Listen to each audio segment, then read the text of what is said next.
What's going on, everybody? Welcome back to another episode of Fact vs. Fiction. I'm your host, Jax.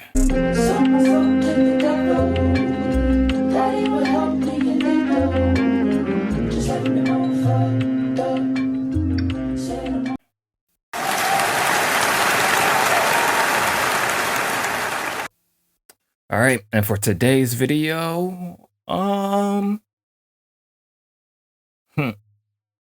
Alright, so boom. Earlier this week, I did a video on this humongous woman. And why did nobody tell me that she got arrested for allegedly sitting on her nephew and sending him to the upper room? Do you know how heavy you got to be to give a child blunt force trauma just from sitting on them? And this happened in Texas. Shorty was damn near facing the death penalty. She was gonna get hit with the lethal injection, but at that size, it might take her 2 days to die. This is easily one of the wildest stories I've ever read, and I'm disappointed I never knew about this before I recorded the doggone video. So check this. It was 2008 in March.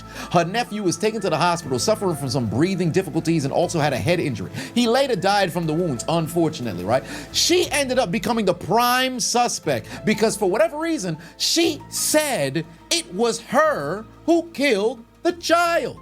The law went through the wall to come and get her big ass. No!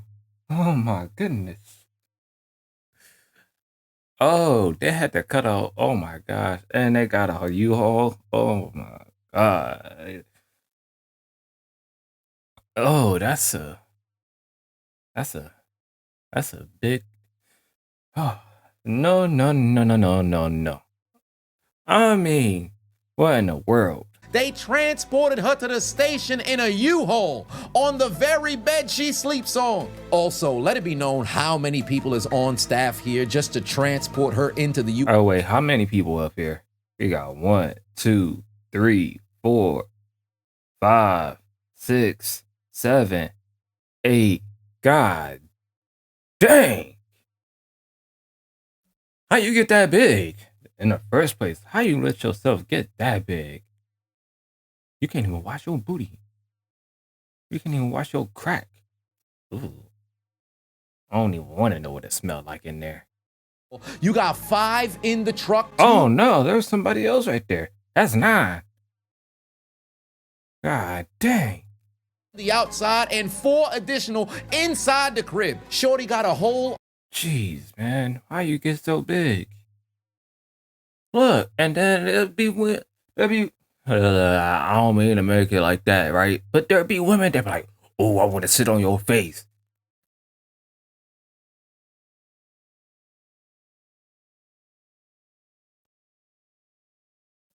Huh? Stop it. Get some help. Ain't no way. To push her into the U-Haul. Here's the kicker, because I don't want to drag this out longer than it needs to be. Turns out she didn't even do it. She was trying to play cover-up for her sister, the mother of the son, who apparently sent this young man to the shadow realm because she kept bludgeoning this doggone boy, neglecting this doggone boy. And the big sister decided, you know what I'm gonna do? I'm gonna take the fall because of 1 or 2 reasons. 1, loyalty. That's my sister. I gotta look out for her. But what about the baby boy? Where's your loyalty to the doggone nephew? Where's the little how do you even so you gotta say, how did you come to that conclusion? Maybe she said, I don't have a life anyways, so I'd rather spend that time in solitary confinement than be on the outside. I don't know, man. That's crazy. Because the nephew ain't here, and the only way that you can really protect him is by way of justice, but the sister is physically sitting in front of you, you decide to go and try to see if you can protect her and take the fall. For what reason? Because you over 1,000 pounds, and you know there's no regular life that you could really live. You bedridden every single day of the doggone year. Might as well go behind the penitentiary and waste away, feeling as if you protected somebody in the name of keeping your sister outside the doggone pen. One way or another, Shorty said she did it when she knows she didn't. I was gonna get capital murder charges. The death penalty, possibly? The death penalty. I really saw it like they were doing me a favor. Myra lied for months, but even prosecutors started to doubt her when the little boy's autopsy revealed head trauma consistent with repeated abuse. In the face of that scientific evidence, Myra finally told the truth. she'd seen her sister Jamie abuse her little boy, and working with her attorney, she even recorded her sister confessing. That's it right there. Jamie's accusing Myra of testifying against her. And Myra's telling her, hey, I haven't made any statements. I didn't tell him how you hit him on the head with a brush.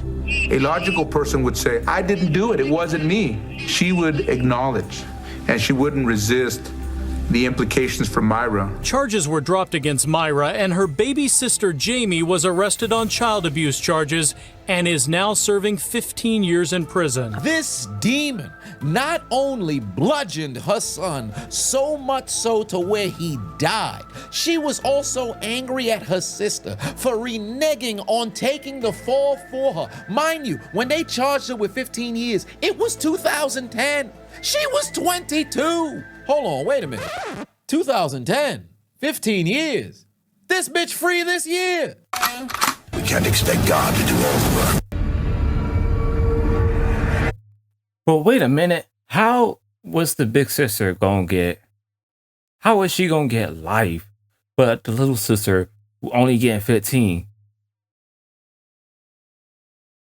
How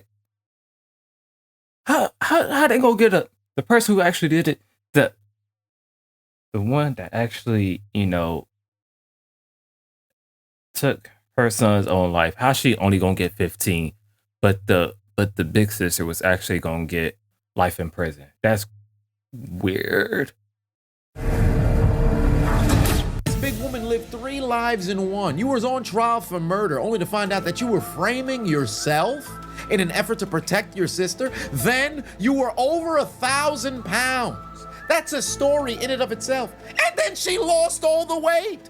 She was over 1,000. She lost 800 pounds. She in the 200s now. Went from bedridden every single day. Now she on the beach with her family. They damn near had to stitch 3 shirts together just for her to have a bra. Now she can shop for her own clothes. If this ain't one of the greatest my 600-pound life stories I've ever seen, I don't know what is. Fun fact, she divorced her enabling husband, by the way. She posted a Facebook post about 10 years ago. I was able to find it, where she kind of explained what transpired. Nonetheless, I think Shorty's a little weird for trying to take the fall for her sister, especially knowing that the sister was indeed. Wait, why she divorced her husband? I need to know. He was with you through thick and thin.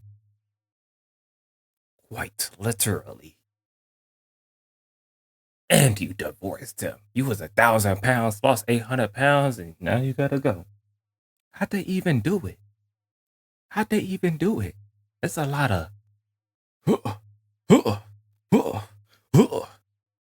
just to get. Man, you know what? I don't even want to think about it.